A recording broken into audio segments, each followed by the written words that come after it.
আমরা আজকে শিখবো থিটার মান কিভাবে খুব সহজে বের করা যায়। তো এই টাইপের ম্যাথগুলো ত্রিকোণমিতিতে অনেক বেশি কিন্তু চলে আসে।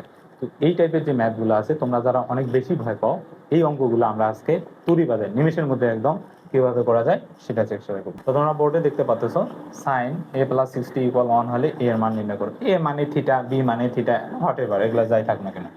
তাহলে আমরা প্রথমে এটাই আছে, আমাদের কি আছে দেওয়া আছে না, তো এখান থেকে আমি শুরু করি। তাহলে বা আমি আর লিখলাম না এক্সট্রা ভাবে। তাহলে এখন প্রশ্ন হচ্ছে সাইন এই যে 1 ইকুয়াল এটার কাজ করি। সাইন কতর মান হচ্ছে 1, সাইন কত ডিগ্রি মান হচ্ছে 1, সাইন আছে 90 ডিগ্রি, সাইন কত ডিগ্রি 90। তাহলে এই যে সাইন সাইন মিল আছে না, বাদ দাও।